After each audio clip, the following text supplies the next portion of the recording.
Greetings. How are we doing out there? It is March. No, it is May 18th, which means that in a mere matter of hours, my contract for this academic year is over. I've not been as present, and part of that reason for being not as present has been work. I've had a ton of stuff that I've had to get done in work. And now that my contract doesn't start up again until July, I've got some time because I can start ignoring some things because I'm not technically working right now. I'm excited to make a re-entry. I have been bringing that muscle memory back in terms of getting things posted, and I need to dive back into commenting. Anyway, this is the behind the scenes tag. I thought that this tag in particular was really, really helpful in terms of getting back into my strategic mindset around what I do with my YouTube channel. I hadn't yet done my notes to myself for April, partially because what does that look like when you're neglectful? What exactly does that look like? Questions. I have them. But this tag helps me think about how I'm re-entering and the kinds of energy that I want to bring to it, and the kind of lessons learned from taking some time away. My name's Nick. This is DrCrankyPantsReads, and this is a tag-inspired version of Notes to Myself. The behind-the-scenes tag really wants to get at how the sausage is made, and so let's splice open that casing and see what's inside, shall we? It's gonna be fun. Maybe.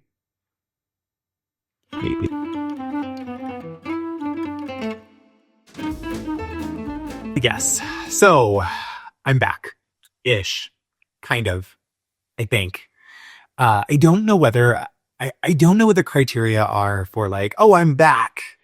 Is it consistency and posting again? Is it presence? Because I don't think I'm anywhere near that yet, but I'm getting there.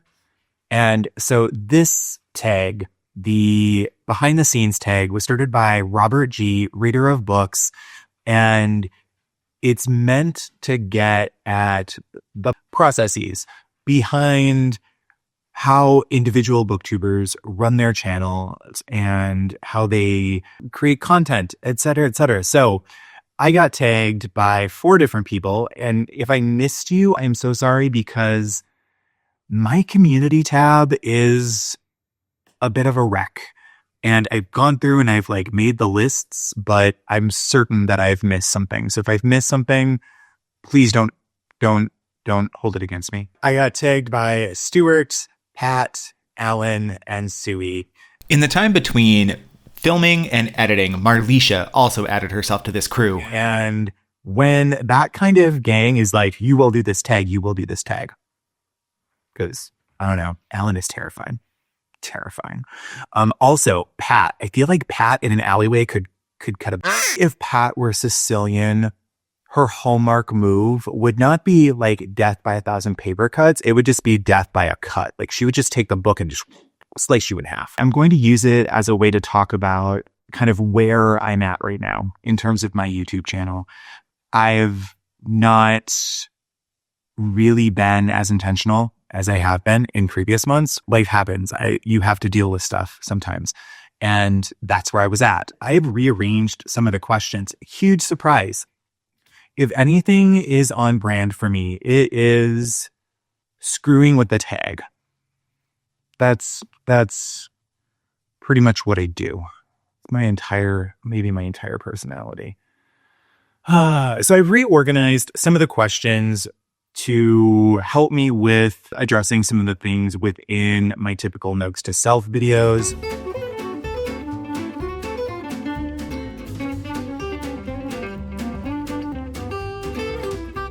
It depends. Really, it depends on what is the function of the video? If I'm thinking about a video where the purpose is to connect, like this video is a connection video. I am re-emerging into this space. I've missed people and I want to be connecting with people. That's a little bit harder to do when you're on a teleprompter. I like to think I do an okay job of it, but really that's a different kind of engagement than when I'm actively talking on the fly. And so I wing it, but I will always have, here's my cue cards. So even if I'm winging it, I always have some level of notes, something to help me keep my train of thought, because I never want to be that professor who is like, oh, here's the big point, but let me tell you all this other interesting stuff about this. Nope, keep it targeted. If the purpose of a video is to connect, I tend to have notes. I tend to do some thinking about what I want to say in that video and write it on big sticky notes or other things that I can reference to, just to keep myself kind of on target so I don't veer off.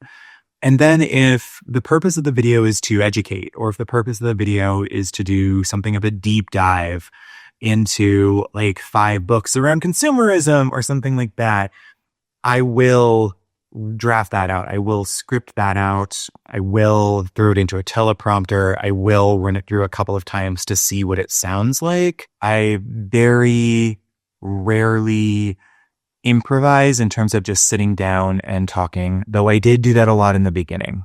There's always some level of planning. Like I have a notes folder in my iPhone where I have all my notes for videos that I'm working on, videos that I want to film, and whether or not they're script or a video that I'm gonna kind of wing. I always have to have talking points.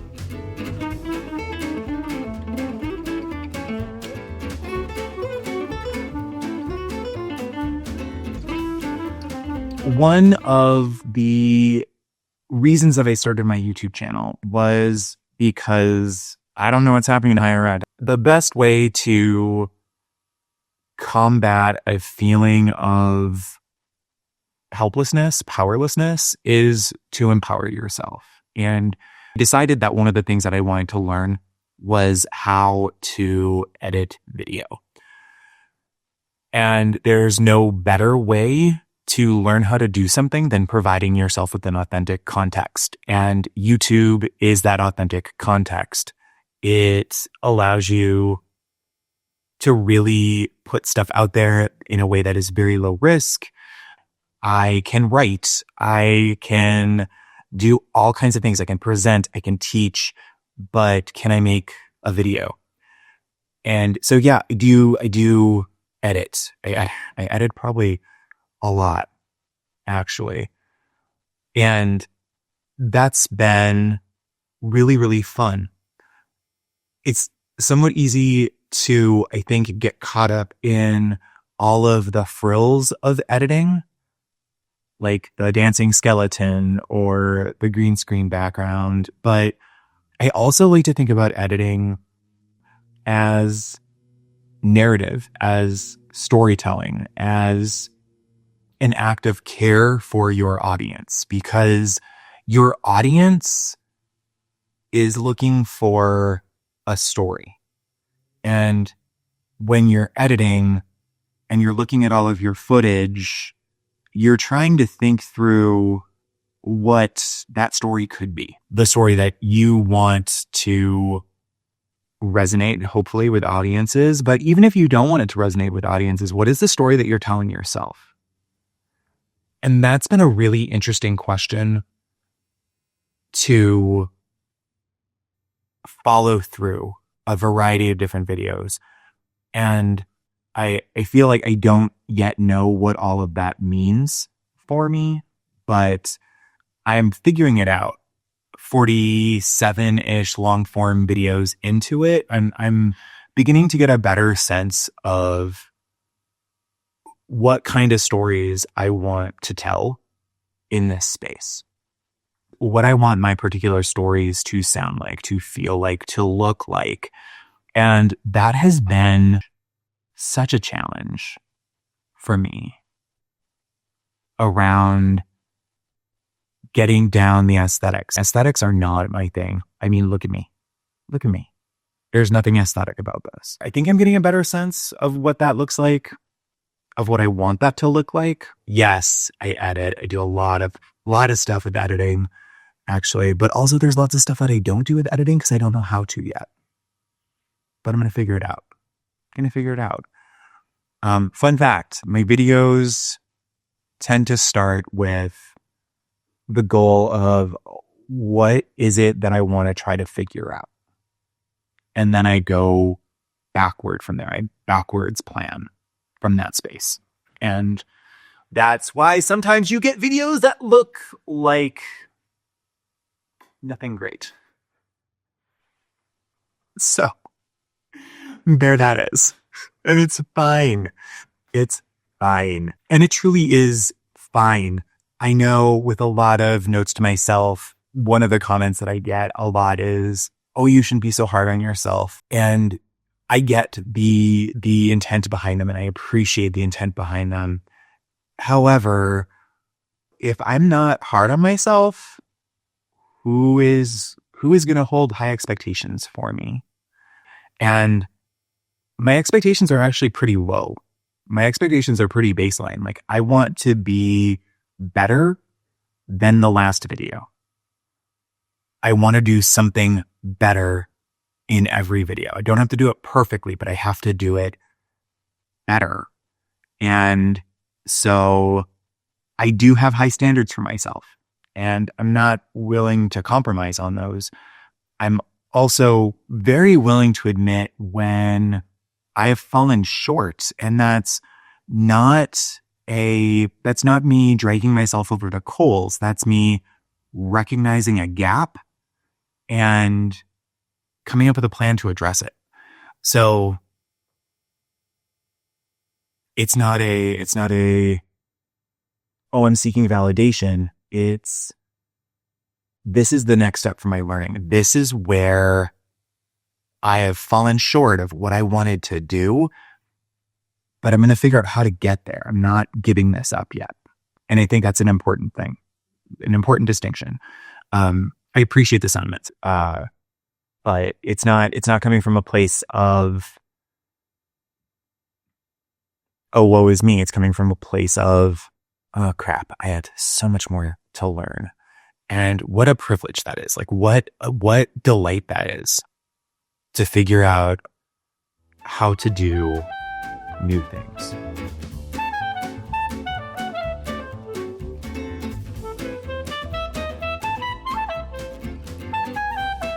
And yeah, I use it in the most amateur way. I'm trying to get better at video editing. And so most of this entire YouTube channel is just me trying stuff out and seeing if it works and seeing what I can do. One of the things I used to do in my notes to self was I would talk about the tech that I was using, and I haven't done that in a while. So let's talk a little bit about specifically hardware. Let's go to a quick overview of what my hardware setup looks like now. I did end up upgrading my MacBook Air to a MacBook Pro after all of the tariff craziness. Not a panic buy, I just moved it up. My iPhone is still going strong, but it should be. I just bought it in November. My external Rode USB microphone is handy, as well as DJI wireless mics and receivers, and I did invest in a lavalier to make it a little less conspicuous. Now, moving on to lights, I've been really trying to pay attention to lighting. I have 2 LED panels and an Elgato mini light that I got free with the Teleprompter. I have multiple phone clips these days and been playing with an Osmo in some interesting ways. More of that to come. And then here's the teleprompter. I actually have two different teleprompters. This is the one with the built-in LCD display. It works. And then last but not least, let's talk about storage. I did fill up my first hard drive and I have moved on to a second solid state hard drive. There's a couple of things that I did not get onto that table. One, my tripod. Mostly because I had it already set up where I needed it for this video, and so I wasn't going to move it just to have to reconfigure everything all over again. I have two tripods that I utilize for different things, and they're just cheapy tripods. I'd had them for years. I actually bought them for a research project like 10 years ago with my own money, and so that's why I got to keep them. And yeah, getting a lot of use out of them. I bought a new green screen. I used the green screen before, and it was one of those, it was literally a sheet, kind of. That was the chroma key green. I would have to take it up and put it down every single time I wanted to use it. It was kind of a pain in the rump. I used my green screen a lot, and that just felt like that wasn't functional anymore. And so I bought an Elgato green screen, extra large size, and it works just like a movie projection screen. So I can just pull it up, latch it up, and it stays. And the best thing about it, folks, is whereas my other green screen would be wrinkled and you could never get all the wrinkles out, and it wasn't cotton, it was some polyester blend. And so you didn't necessarily want to iron it because it's going to melt. And then you have no green screen whatsoever. And then you'd have to buy a new green screen and a new iron. Do you see how this just buy the new green screen? So I did. I bought the new green screen and I had not regretted it. I've actually feel like I've gotten better at green screening than I was before, because other videos, if you look at previous Sparks and Spines, once I moved away from setting up my amateur hour background and started moving into green screen background, you'll notice a lot of shadowing on the background of the game show. And that is the way that light hits those green screens. And so when it's wrinkled, that light's going to hit that green screen in all kinds of different ways and create all these different variations of green, which makes it really hard to key out. So the Elgato, because it's just like a projection screen, it's a very flat. And as long as you have it lit well, you're in good shape. Learning how to light it well has been a learning curve. I think I've got a fairly good process now. And now that's brought up other issues around like color correction, but I can deal with that later. The experiments with the green screen seem to have been going well, so I'm excited to use that a little bit more. I have also moved everything into Premiere. I did have a moment this month. You'll also notice that I don't have a What I Read in April and March video out yet because I filmed it and then the audio just wasn't great. And even though I used this little bad boy, still not great. And I couldn't figure out why. And Adobe Premiere, while I like how powerful it is, it doesn't do AI stuff around sound as well as CapCut did. So you actually have to kind of know something. And I essentially just know like, oh, I am echoey right now. Or, oh, I think that's reverb. I don't know what reverb actually is. I should probably look that up. I have no training. I'm learning this as I go. So I did have a moment where I was like, oh, I could re-download it. No one would have to know. And then I could just fix my audio and then I could just re-upload it into Premiere. And I was like, nope. New computer. Don't you put CapCut on your new computer. Don't you do it. So I didn't. And I figured out a workaround. I still would like to figure out how to be better about sound. But for right now, good enough is good enough. And I'm just going to really focus on getting high quality sound the first time and not having to fix it in post. That's the strategy. We'll see if that strategy works. So I am still in Premiere Pro. I also leverage an app for my teleprompter stuff. I use Prompt Smart Pro, and it is kind of a game changer. None of this is sponsored. This is simply me talking about what's working for me right now.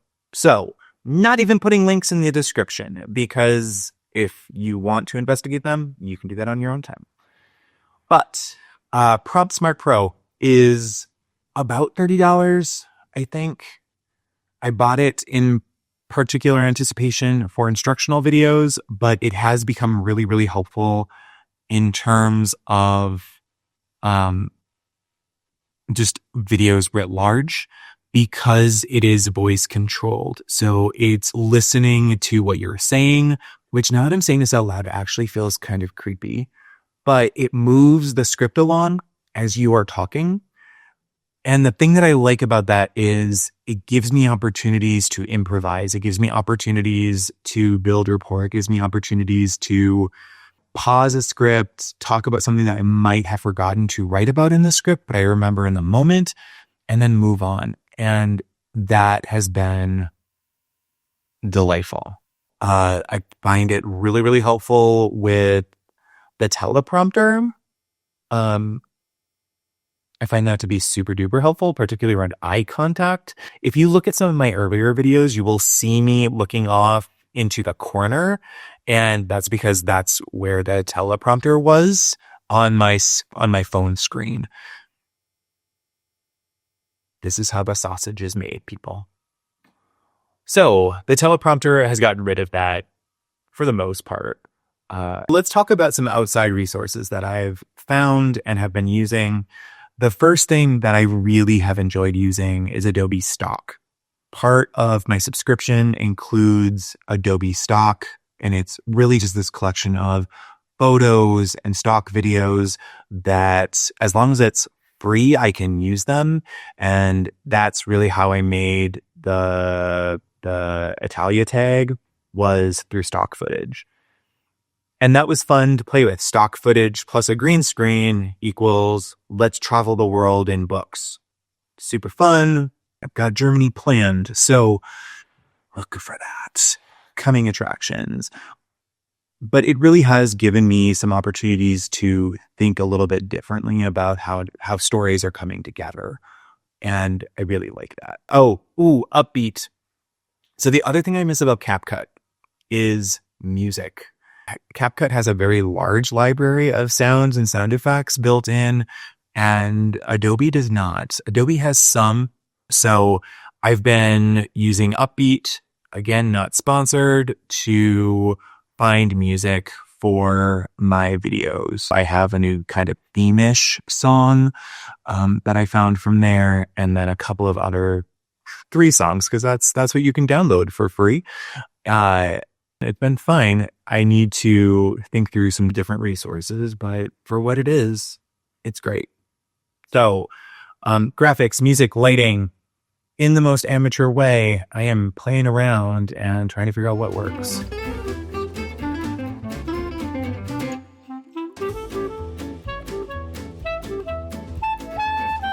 I don't necessarily shy away from much. There's certain things that I will reference here. So for instance, I've been gone. Some of it is work stuff. Some of it is other stuff that has no business being on this channel. So if this were a vlogging channel, that would be a different thing. Do I vlog? Yeah, occasionally. Not well. There's a certain level of my personal life that needs to remain my personal life. I'm already something of a public figure as a professor at an R1 institution. And so there's some boundaries that I've had to put on my life for a pretty long time. But in terms of like topics, I've talked through a lot of different things on this channel. Consumerism, for instance, thinking about what happens when authors fail us. James Baldwin just wrecking and laying bare all of my current thinking about political systems in America. I always try to make sure I'm not just ranting, but that I'm adding something to a conversation. And it has to be book connected. So there are some things that I probably don't talk about because I can't make that connection. That feels unfair to ask viewers to make those connections.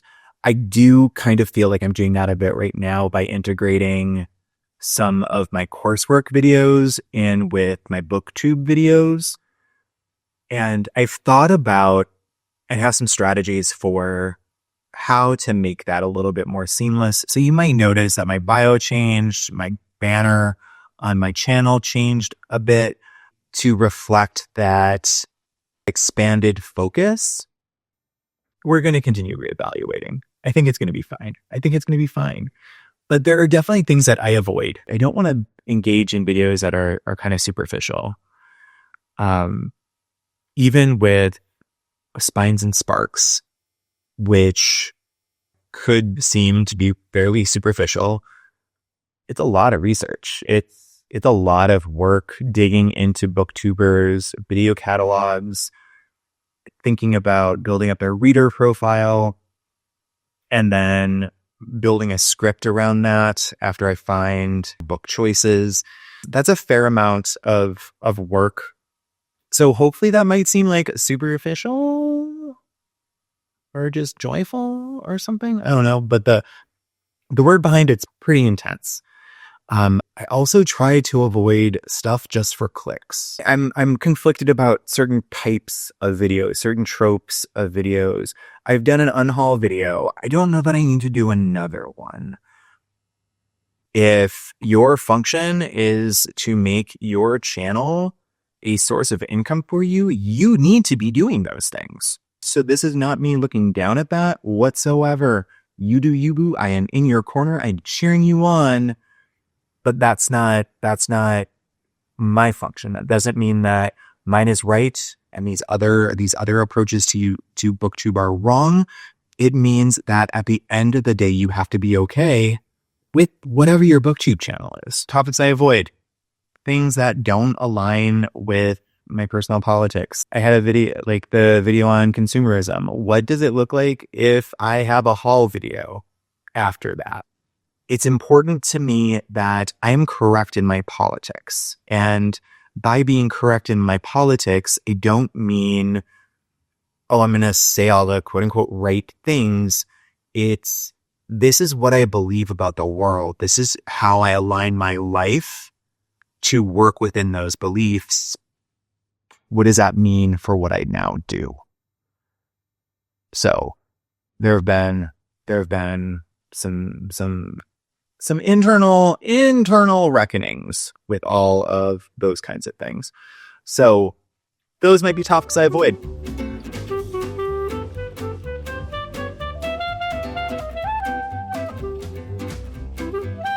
I have deleted.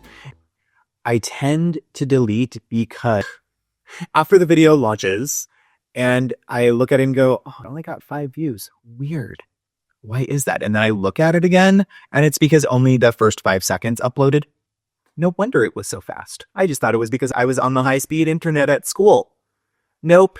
It was only the first 5 seconds. So deleted, re-uploaded. It got, a handful of views. Great. Delightful. Okay, moving on.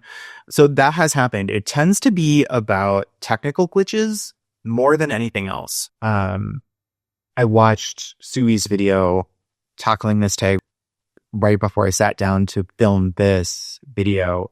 And she was talking about the desire to pull down a video that had low views on it. And I get that. That is totally valid.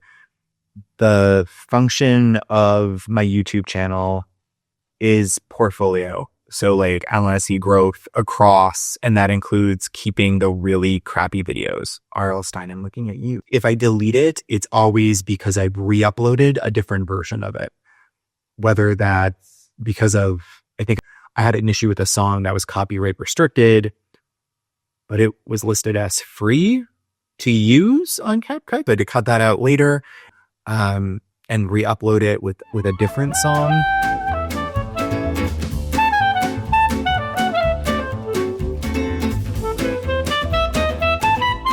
Not yet. That's growth language. Not yet. I have a short about a book that was exploring the contemporary impacts of slavery in contemporary America, and got a couple of really interesting comments there around, oh, well, you know, you're blaming white people for this when there were other Black people who were also selling Black people into the slave market. To which, you know, I can't let that go. I'm also not going to block you from that, because that shuts down any opportunity for me to persuade you otherwise. Because yeah, that's true. There were individuals who happened to be Black who were implicit in the system that enslaved other Black people. However, they were enmeshed in the same system, and it was a system that was perpetuated by white colonists, and that you can't get around. Like that, I responded with, oh, well, you know, there's some truth to this, but it's a half truth. Here's the other larger picture. This isn't doing what you think it's doing. I didn't hear from them again. I also have clearly articulated boundaries about like what kinds of opinions about my life I am going to entertain. For instance, my picture wall here, all of my paint by numbers, every single time they're in a video, I tend to get at least one comment about, oh, they need to be straight. No, they don't. They don't. They really don't. I'm living my life just fine with them being crooked. And I'm not going to spend time straightening them up. It doesn't bother me. It doesn't bother me. I go on living my life very happily with crooked paint by numbers. It's fine. It's great. I couldn't live that way. Okay, great. You don't. I do. And it's fine. As long as I am not pushing you to have to live that way, that's fine. Every video, I'm inviting you into my home. And if the first thing that you're saying when you walk into my home is, oh my gosh, you need to straighten up all your pictures, we're not going to be friends for long. I'm not conflict averse. I think some people in my family would like it if I were more conflict averse, actually. Not going to happen, but it's there. It's fine. Fine.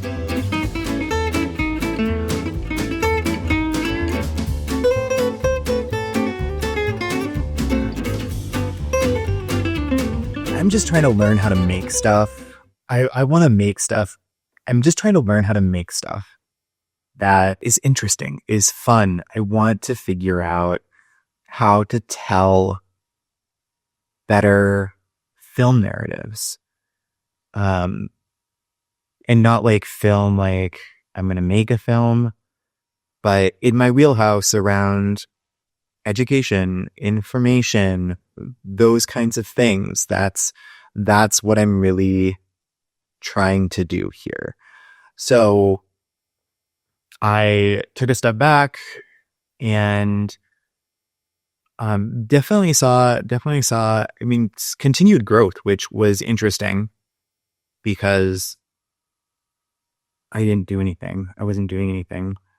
Most of that, I think I can attribute to Kevin and Pat, because I did a quick video for Kevin's roast. Because how could I not? And they had put out a post on their community tab about almost being at 500, and to go take a look. My numbers have fluctuated throughout the course of the last month and a half. And I think part of it is with the inconsistency of my uploading right now, and possibly in the future, has led to some confusion about what my channel is about, I think. Is it about reading science or is it about books? And I'm trying to figure out a better way to make it about both. My aims are just to continue getting better at, what I'm doing, what I'm trying to do, in regards to trying to get better at making videos that are engaging and informative.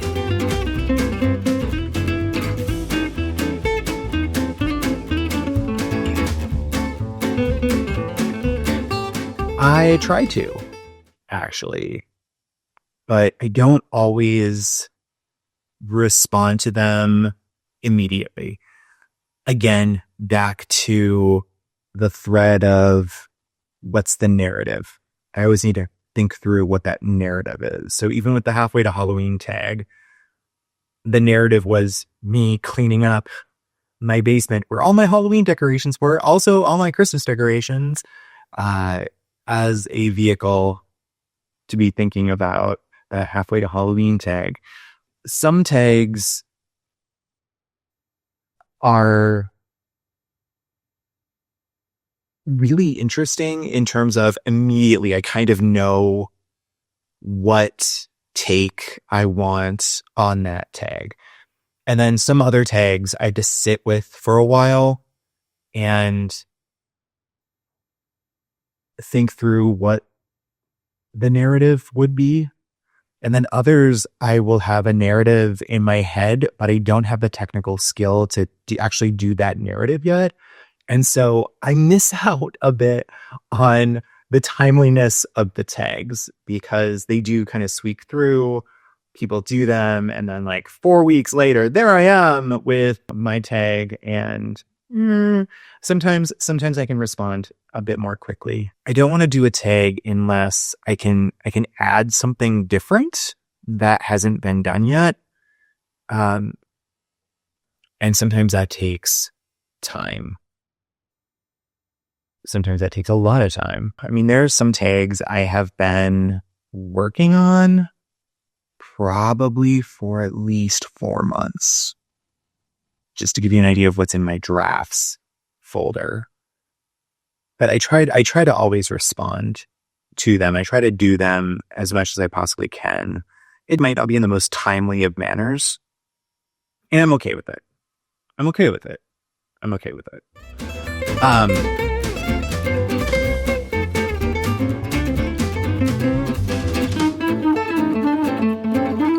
That ties into tags a bit.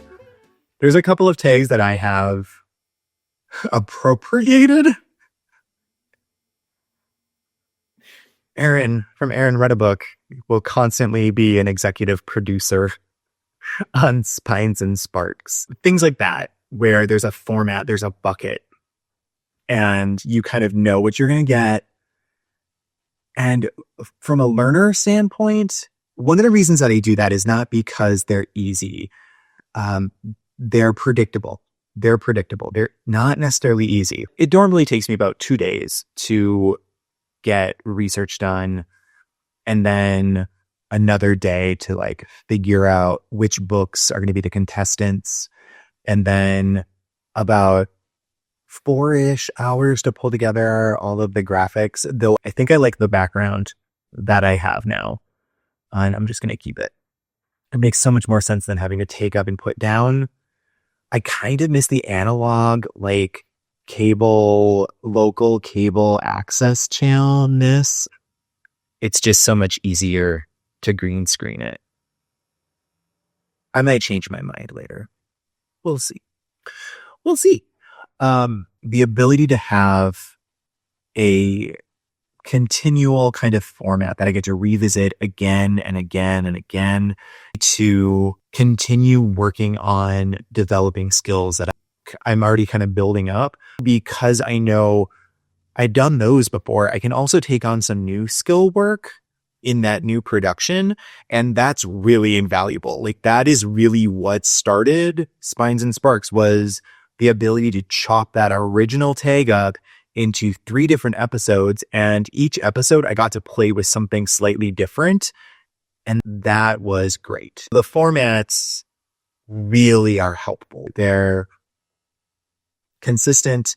They are spaces where I can continue working on those core things. Like, now I'm getting back into editing in the morning before I go get on the bus to go to work, and I'm like, what? How did I do that again? What is that? Because I've not done it long enough in Premiere for it to be hardwired yet. So things like Spines and Sparks, things like notes to self somewhat, things like monthly wrap-ups are really important because it allows me to reinforce some basics while also learning something new. And so those themed videos are super helpful. As I said before, I love the challenge of tags. I love thinking about them. I love thinking about them. I wish my thought processes were faster, but they're not. I like trying to see how to spin it, and can I spin it? I like thinking about how to make tags have a story, how to give them more of a story. And sometimes I don't have that story right away. And sometimes I don't have that story because I don't quite know what I'm trying to learn yet about video editing. But once I have the thing that I want to learn, I love that tags kind of provide me the content of what the narrative would be, but I kind of have to remix it and rethink it in some ways. And that just makes me incredibly happy. Incredibly happy. I like that work. I like that problem solving. I like thinking through what's going to make Debs laugh. Oh, hi. Hi. Hey, come up there. Say hi. And that's the power of an authentic context, because it really does shift and change. I'm thinking about what I'm learning. Y'all are some great teachers. Thank you for that.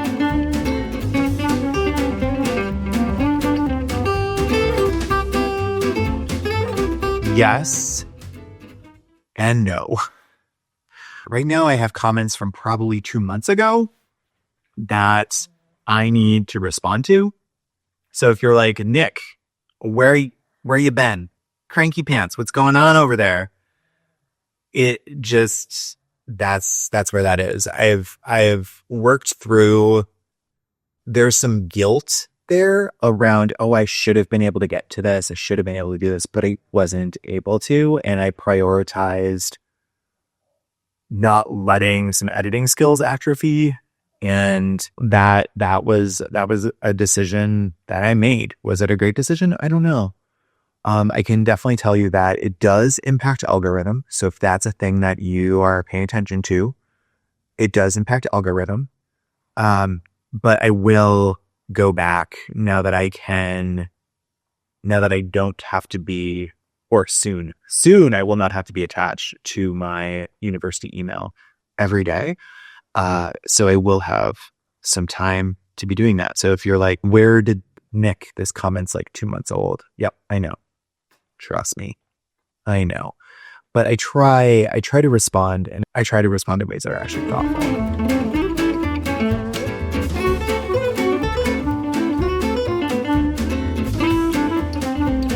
I think if someone says, oh, subscribers don't matter to me, I think they're lying.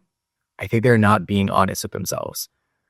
Even for someone like myself, who monetization is not my primary goal here, subscriber count still matters. My overarching goal is to get better at editing. And one of the indicators for me of, am I getting better at editing, is actually subscriber count, right? So yeah, it matters, but is it the be all end all? Absolutely not. Here's some metrics that actually matter a little bit more to me than subscriber count. Things like average time watched, things like subscriber count put into relationship with hours of video watched. What's the ratio there? Because that ratio is really helpful to me in terms of thinking about who's coming back and who's new. And if they haven't subscribed, I don't push that very much. I did in the beginning, like, comment, subscribe, but you'll subscribe if you want to. And if you don't, that's all right too. I'm still going to be here. You can come find me. That's okay. I'm okay with it. It's not the be all end all metric, but it's still a metric and it still matters. And so I think when you're working through and thinking about your channel, I think one, it's really easy to put a lot of stress on that one metric. And it's a metric you don't have a lot of control over. And so I wouldn't recommend that. I would recommend, what things do you have control over? You have control over your voice. You have control over the kinds of videos you put out. You have control over a lot of different things. And those are the variables you want to play with. If you're seeking monetization, subscriber count matters, but I'm still convinced that watch hours is the harder metric. So thinking about what are the kinds of videos that are going to get you some kind of watch hours, I think is important. So is it important to me? Subscriber count? It's a thing. It's something that I consider. Can't tell a lie. Hi, you.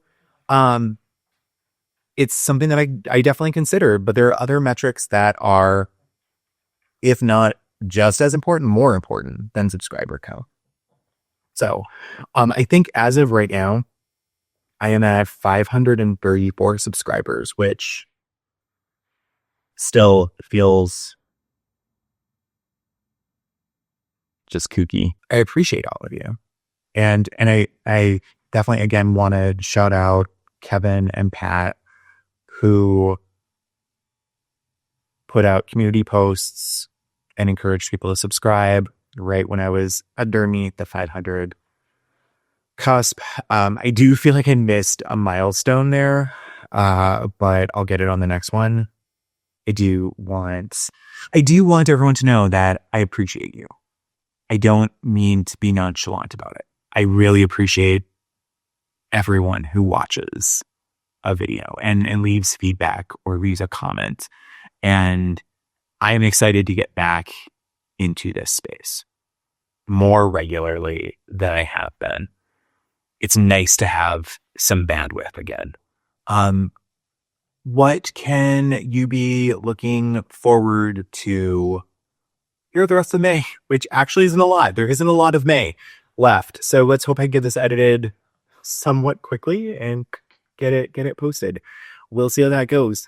2 weeks later, I'm going to continue to upload videos for class. I got several batches that are like within striking distance of being done. And I've been playing with batch editing.